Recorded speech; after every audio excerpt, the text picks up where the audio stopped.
कहानी। दाना खरगोश और शैतान लोमड़ी। एक घने जंगल में खरगोशों का एक खानदान रहता था।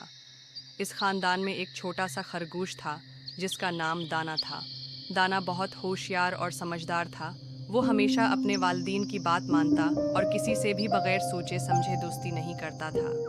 एक दिन दाना जंगल में खेल रहा था कि एक हमेशा अपने वालिदैन की बात मानता और किसी से भी बगैर सोचे समझे दोस्ती नहीं करता था। एक दिन दाना जंगल में खेल रहा था कि एक हमेशा अपने वालिदैन की बात मानता और किसी से भी बगैर सोचे समझे दोस्ती नहीं करता था। एक दिन दाना जंगल में खेल रहा था कि एक हमेशा अपने वालिदैन की बात मानता और किसी से भी बगैर सोचे समझे दोस्ती नहीं करता था। एक दिन दाना जंगल में खेल रहा था कि एक हमेशा अपने वालिदैन की बात मानता और किसी से भी बगैर सोचे समझे दोस्ती नहीं करता था। एक दिन दाना जंगल में खेल रहा था कि लोमड़ी ने उसे देख लिया।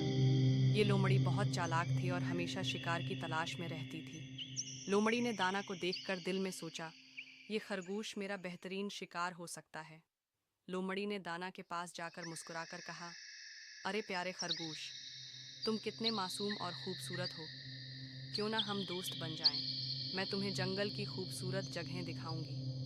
दाना ने फौरन सोचा कि लोमड़ी का रवैया कुछ अजीब है। वो जानता था कि लोमड़ियां हमेशा हैं, शिकार करती हैं और उन पर भरोसा करना खतरनाक हो सकता है।